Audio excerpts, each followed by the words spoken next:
Hello students, हम percentage पढ़ रहे हैं पिछली क्लासों से,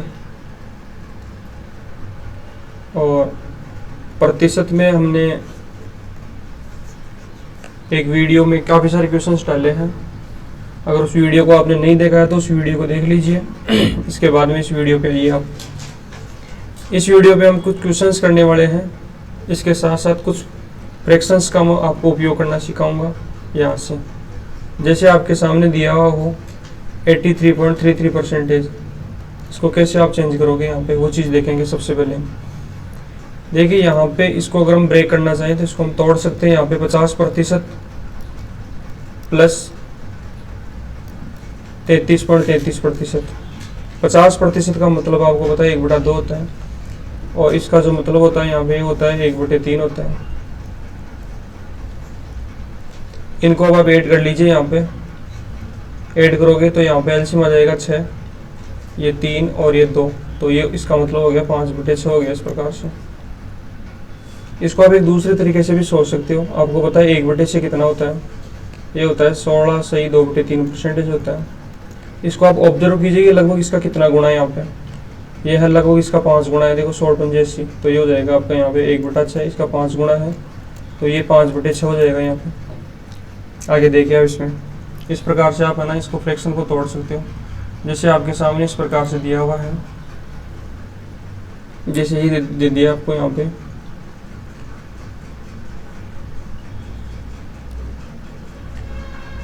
ये आपको दे दिए। जैसे यहाँ पे 62.5% आपको दे दिए। यहाँ पे उसको कैसे ब्रेक करोगे आप, ये हो जाएगा 50% प्लस 12.5%। इसको जब आप लिखोगे तो 1/2, ये 1/8, 8 एलसीएम आ गया यहाँ पे, तो ये हो गया 4 + 1 बराबर हो जाएगा ये 5/8 यहाँ पे। या इसको दूसरे तरीके से भी आप ऑब्जर्व कर सकते हो।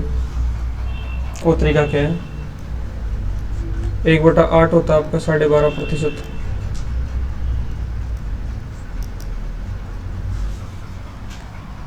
एक बार देखो तो यार, देखो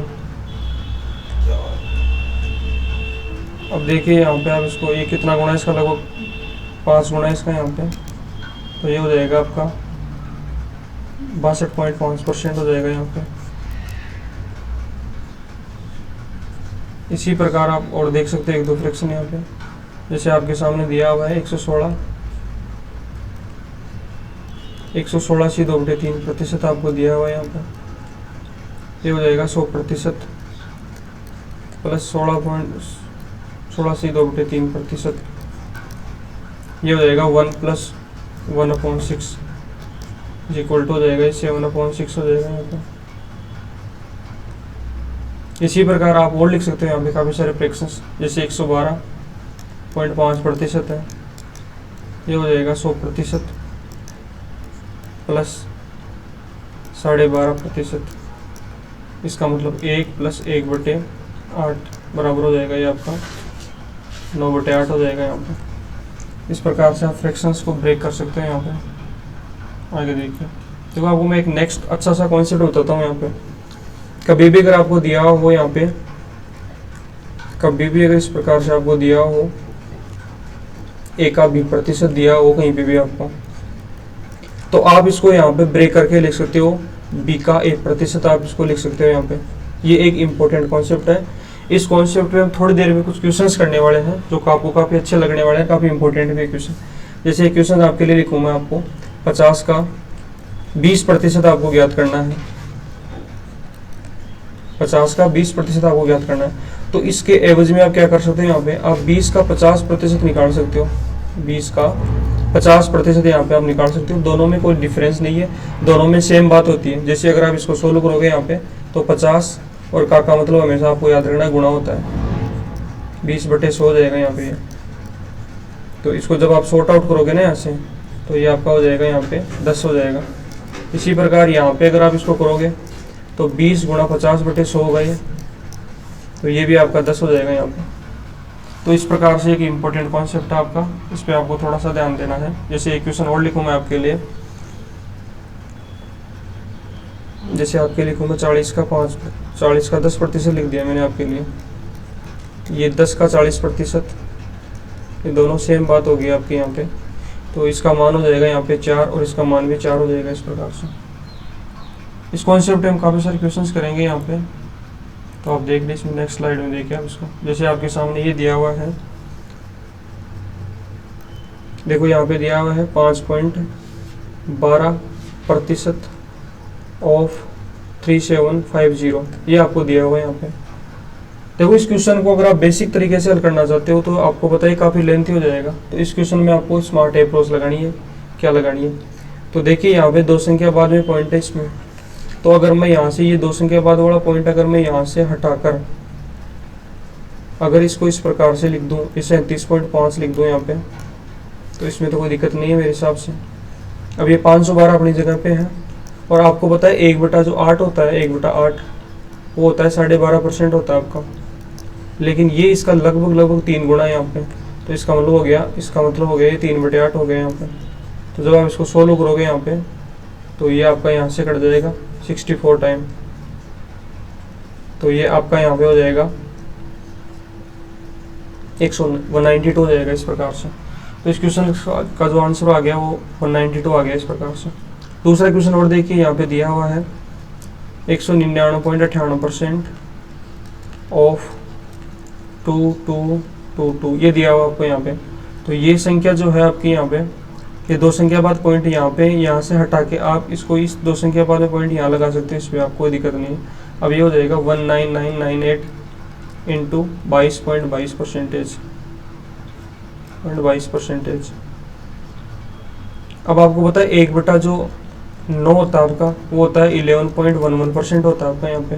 तो अगर मैं इसको 2 से गुणा कर दूँ इधर दोनों तरफ यहाँ पे, तो ये आपका हो जाएगा 22.22% हो जाएगा आपका यहाँ पे। देखिए तो ये हो जाएगा 198,998 गुणा ये हो जाएगा आपका 2/9। जब इसको आप सोल्व करोगे यहाँ पे, तो ये हो जाएगा 9 दूनी 18, 9 दूनी 18, 9 दूनी 18, ये आपका हो जाएगा यहाँ पे। इसको जब गुणा करोगे तो हो जाएगा 4444 यहाँ पे। इस प्रकार से आप चीज़ को सोल्व कर सकते हो। इसके बाद में हम नेक्स्ट क्वेश्चन देखिए, इसमें ये भी एक इम्पोर्टेंट क्वेश्चन है। इसमें दिया हुआ आपको 343% ऑफ 157.17। इस क्वेश्चन को अगर आप दूसरे तरीके से हल करना चाहो तो ये आसान हो जाएगा। अगर ऐसे हल करोगे तो आप बिना कैलकुलेटर कर ही नहीं पाओगे इसको। तो मैंने क्या बताया था, अगर कभी भी आपको A% ऑफ B अगर दिया हो कहीं पे भी, तो आप इसको B% ऑफ A लिख सकते हो यहाँ पे आप। ये एक इम्पोर्टेंट बात है आपकी यहाँ पे। तो ये जो परसेंटेज का साइन आपका लगा हुआ है यहाँ पे 343 के साथ में, यहाँ से मैं परसेंटेज का साइन हटाऊंगा और इधर लगाऊंगा इस साइन को यहाँ पे। तो मैं इसको लिख सकता हूँ 343 इंटू 157.17% यहाँ पे। अब आपको ये फ्रैक्शन ब्रेक करना आनी चाहिए अच्छे से यहाँ पे। अगर ये ब्रेक करना आती है तो आपके लिए आसान रहेगा यहाँ पे। इसको मैं लिख सकता हूँ यहाँ पे 150% प्लस 7.17% लिख सकता हूँ इसको मैं यहाँ पे। तो ये आपका हो जाएगा यहाँ पे 3/2 हो जाएगा ये तो आपका, प्लस ये हो जाएगा कितना, ये आपका 1/14 हो जाएगा इस प्रकार से। अब देखो इसको अगर आपको एलसीएम लेके एक तो तरीका हल कर सकते हो, दूसरा तरीका ये कि इसके हर जो है इसको बराबर कर दीजिए, यहाँ पे इसको 7 से मल्टीप्लाई कर दीजिए।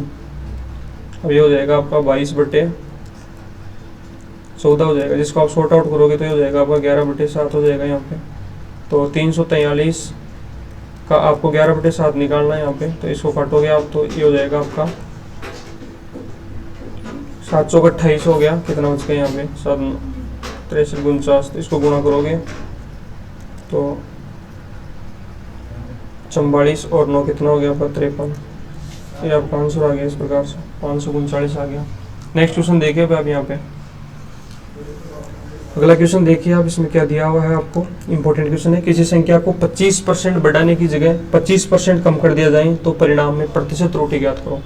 कोई संख्या थी आपकी उसको आपको 25% बढ़ाना था, यानी कि संख्या आपकी पहले कितनी थी और आपने 9 अब कितनी कर दी इसको यहाँ पे। ये चीज़ है 25% बढ़ाने को बोला गया था, यानी कि अगर कोई संख्या 100% है, अगर उसको 25% बढ़ाना था तो 125% हो जाती है आपकी यहाँ पे। 125% आपकी हो जाती है यहाँ पे। इसको मैं एक बार यहाँ से हटा के ऐसे लिख देता हूँ, 125 हो जाती है आपकी यहाँ पे। लेकिन आपने बाई मिस्टेक क्या कर दिया, 25% कम कर दिया, 75 हो गई। तो परिणाम में प्रतिशत त्रुटि आपको यहाँ से ज्ञात करनी है। तो परिणाम में प्रतिशत त्रुटि क्या होगी, यहाँ से कितनी कमी आ गई है, यहाँ से 50 की कमी आ गई है। कमी किस पे आई है, मूल वैल्यू 125 है यहाँ पे, तो 125 का भाग दो यहाँ पे और इंटू हो जाएगा आपका 100 यहाँ पे। तो ये आपका, इसको जब सॉर्ट आउट करोगे तो ये 2 टाइम गया यहाँ से, और ये यहाँ से 5 टाइम गया, तो ये आपका हो जाएगा। इसको यहाँ से अब सॉर्ट आउट करोगे तो ये 20 टाइम, तो आपका आंसर होगा 40%। ये इसका आंसर हो गया 40% यहाँ पे। नेक्स्ट क्वेश्चन देखिए आप इसमें, ये एक इंपॉर्टेंट क्वेश्चन है, इसको आप अच्छे से समझना। अगर बी ए से 25% अधिक है, यहाँ पे ए और बी में तुलना हो रही है, बी ए से 25% अधिक है, बी का जो मान है वो ए से 25% ज्यादा है। अगर आप ए को 100 मानते हो तो बी 25% अधिक है, इसका मतलब बी का मान जो जाएगा ना, इसका 25% ज्यादा, यानी कि 100 का 25%, 25 ज्यादा 125 हो जाएगा ये आपका यहाँ पे।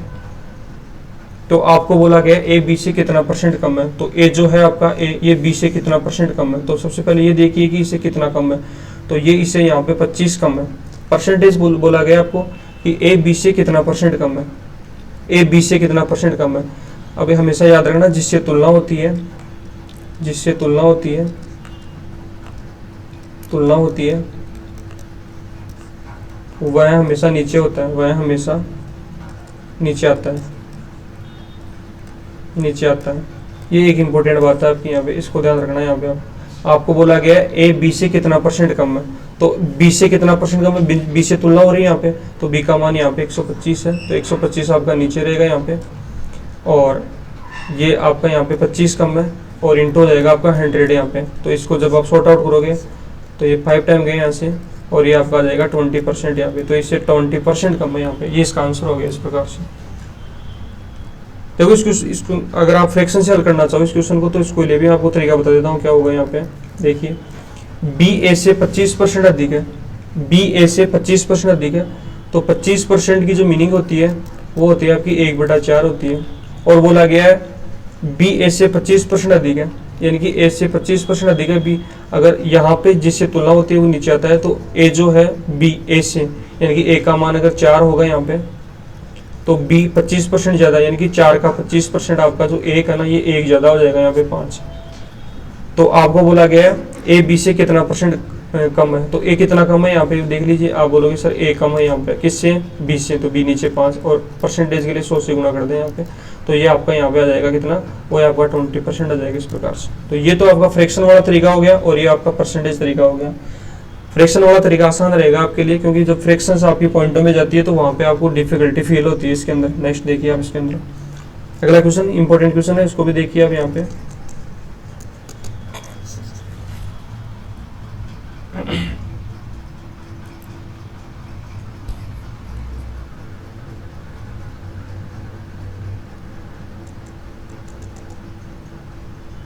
देखिए एक बार मैं इसको हटा देता हूँ।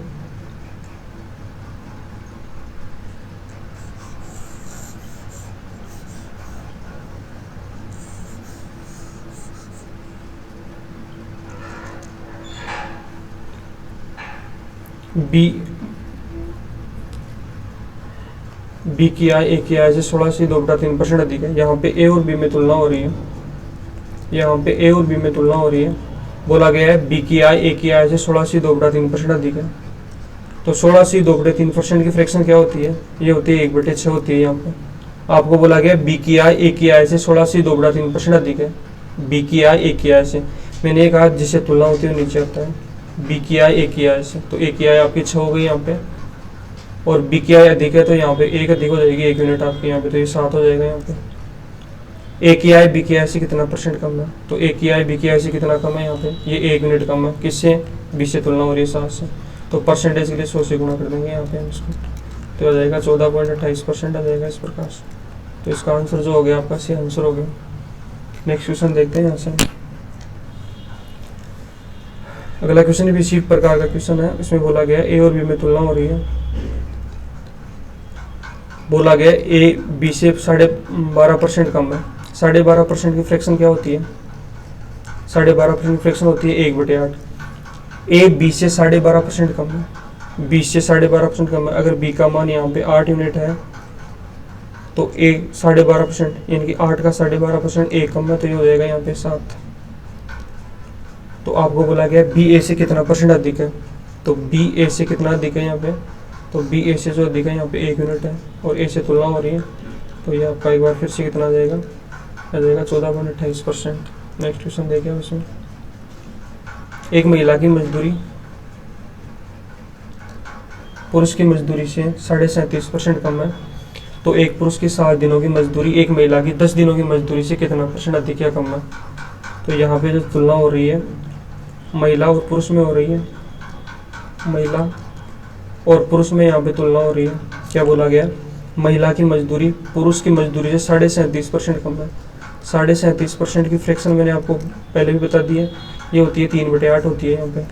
अब बोला गया महिला की मजदूरी पुरुष से जिससे तुलना होती है वो नीचे आता है, पुरुष का मान यहाँ पे नीचे, पुरुष अगर 8 है तो महिला की 8 का 37.5% की 3 कम 5 हो जाएगी यहाँ पे। ये तो हो गई मजदूरी की बात, आपकी यहाँ वेजेज की बात हो गई यहाँ पे। अब बोला गया एक पुरुष की 7 दिनों की बात हो रही है, एक पुरुष की 7 दिन की मजदूरी एक महिला की 10 दिन की मजदूरी से कितना परसेंट अधिक है कम है। अगर एक महिला 5 रुपये कमाती है और 7 दिन काम करती है तो इसकी मजदूरी हो जाएगी 35 रुपये। इसी प्रकार यहाँ पे हो जाएगा आपका, ये हो जाएगा यहाँ पे 80 रुपये हो जाएगा। एक पुरुष की 7 दिनों की मजदूरी, पुरुष की 7 दिनों की मजदूरी की बात हो रही है यहाँ पे। 1 मिनट में देख लेता हूँ इसका।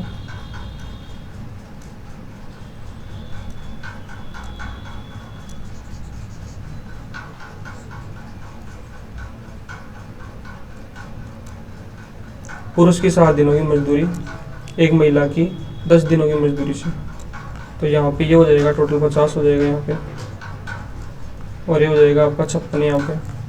इसको हटा दो यहाँ से। तो कितना परसेंट अधिक कम है, तो कितनी अधिक है बताओ, पुरुष की मजदूरी से अधिक है किससे, महिला से 50 से, तो 100 से कितना, ये आपका आ जाएगा यहाँ पे 12%। ये आपका आंसर आ गया यहाँ पे 12%। नेक्स्ट क्वेश्चन देखिए। अब यहाँ पे जो बात हो रही है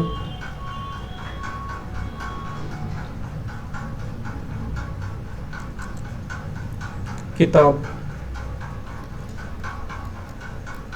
और कलम की बात हो रही है यहाँ पे।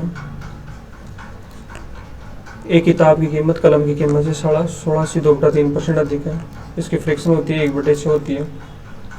किताब की कीमत कलम की कीमत से 86.3% अधिक है। कलम की अगर 6 है तो ये 1 यूनिट अधिक 7 हो जाएगी यहाँ पे। ये तो प्राइस की बात हो गई यहाँ पे। अब यहाँ पे क्वांटिटी की बात हो रही है कि 9 किताबों की कीमत 10 कलमों की कीमत से कितना परसेंट अधिक या कम है, तो ये हो जाएगा 63 और ये हो जाएगा 60। कलमों से कितनी अधिक है, तो यहाँ पे 3 यूनिट अधिक हो जाएगी। कलमों से तुलना हो रही है वो नीचे आ जाएगा, परसेंटेज के लिए 100 से गुणा कर देंगे यहाँ पे। ये हो जाएगा आपका यहाँ पे 5% आपका आंसर होगा इस प्रकार से। नेक्स्ट क्वेश्चन देखिए आप इसमें। अब यहाँ पे एक इम्पोर्टेंट क्वेश्चन है ये वाला, इसको देखिए आप इसमें। दो संख्याओं का अंतर, दो संख्या आपकी ए और बी है, इन दोनों संख्याओं का अंतर आपको गिवन है 2125। दो संख्याओं का अंतर जो आपको 2125 गिवन है, बोला गया है कि जो पहली संख्या है उसका 42.85% किसके बराबर है, ये दूसरी संख्या के 83.33% के बराबर है। तो देखिए यहाँ पे अभी कुछ समय पहले मैंने आपको बताया था इसके अंदर कि 1/7 होता है ना आपका, ये होता है 14.28% होता है आपका यहाँ पे। अब आप ऑब्जर्व कीजिए कि लगभग इसका कितना गुना है यहाँ पे, ये इसका लगभग 3 गुना है, तो ये फ्रैक्शन इसकी हो जाएगी 3/7 हो जाएगी यहाँ पे। इसी प्रकार ये जो है आपका यहाँ पे, ये आपका यहाँ से आप देख लीजिए 12.5% जो आपका होता है ना, 12.5% या फिर 16 से 2/3% जो होता है ना 16.66%, ये इससे कितना गुना है, ये लगभग 5 गुना है इसका यहाँ पे। तो ये आपका हो जाएगा 5/6 हो जाएगा इसका बी का मान। जब आप इसको हल करोगे यहाँ पे तो ये 3618A बराबर हो जाएगा आपका 35B हो जाएगा यहाँ पे। और ए और बी का जो मान आ गया यहाँ पे वो आ गया 35, ए का मान तो आ गया 35 और बी का मान आ गया 18। तो दोनों का आपको अंतर दिया हुआ 17 यूनिट का आ गया, 2125। तो 1 यूनिट की वैल्यू कितनी आ गई आपके यहाँ पे, 17 एकम 17, 17 2 34 आपका, ये कितना बच गया यहाँ से 17 5 125। और टोटल पूछा आपको यहाँ पे, तो आप इसको दोनों को ऐड कर दीजिए, कितना हो गया यहाँ पे, ये हो जाएगा आपका 1353 हो गया। तो इसका आंसर आ जाएगा यहाँ पे 6625। नेक्स्ट क्वेश्चन देखिए। नेक्स्ट क्वेश्चन दिया हुआ आपको, रिंकू और मनीष की, रिंकू की आय मनीष की आय से 157.14% अधिक है। इसको जब आप सॉर्ट आउट करोगे यहाँ पे, तो ये हो जाएगा आपका 100% प्लस 57.14%। या इसको आप ऐसे भी तोड़ सकते हो, 150% प्लस 7.14%। ये 3/2 हो जाएगा यहाँ पे, और ये हो जाएगा आपका 1/14%। जब आप इसको सोल्व करोगे, इसके हरों को बराबर कर दो 7 से गुणा करके, 22 बटे हो जाएगा ये 14 यहाँ पे, तो ये हो जाएगा 11/7। और आपको बोला गया रिंकू की आय मनीष से, मनीष की अगर 7 यूनिट है यहाँ पे आय, तो रिंकू अधिक हो जाएगी 11 यहाँ पे, 11 अधिक तो ये 18 हो जाएगा यहाँ पे। ये तो हो गया इसका इनकम की बात यहाँ पे। अब आपको यहाँ पे बोला गया रिंकू की आधे वर्ष की आय, टाइमिंग जो है ना आधा वर्ष है यहाँ पे इसका, और इसका कितना है, इसका 2 वर्ष है, तो आधे वर्ष की आय हो जाएगी इसकी 9, और ये हो जाएगी 14 यहाँ पे। रेशियो पूछा आपको यहाँ पे, तो रेशियो ये आ गया 9:14, आंसर हो गया फिर यहाँ पे। नेक्स्ट क्वेश्चन देखिए आप इसको। अब यहाँ पे जो बात हो रही है वो हो रही है राम और मोहन की आय का अनुपात। ये आपकी जो राम की आय है वो मोहन से 162.5% अधिक है। इसको लिख सकते हो आप 100% प्लस 62.5%। 100% का मतलब 1 होता है, और 62.5 का मतलब कितना होता है, ये होता है देखो 1/8 बराबर होता है 12.5। तो कितना गुना है इसका, लगभग 5 गुना है, तो ये 5/8 हो जाएगा यहाँ पे। 8 1 8 5 कितना हो गया, 13/8 हो गया। मोहन से राम की आय मोहन से कितने अधिक है, तो राम की आय अधिक है, अगर ये 8 यूनिट 13 अधिक हो जाएगा, कितना हो जाएगा 21 हो जाएगा यहाँ पे। तो बोला गया है राम की 5 महीने की आय, राम की जो है वो 5 महीने की आय है, और मोहन की है 7.5 महीने की आय। कितना % अधिक है, तो ये हो जाएगा आपका 105, और ये वो कितनी हो जाएगी 56 60 हो जाएगी यहाँ पे। तो कितना अधिक है यहाँ पे 45, किससे, मोहन से 60 से, तो इंटू 100 करोगे तो यहाँ पे 75% आ जाएगा इस प्रकार से। इसका आंसर हो गया इस प्रकार से। तो ये था इस वीडियो में, बाकी अगली वीडियो में देखेंगे बाकी चीज़ों को।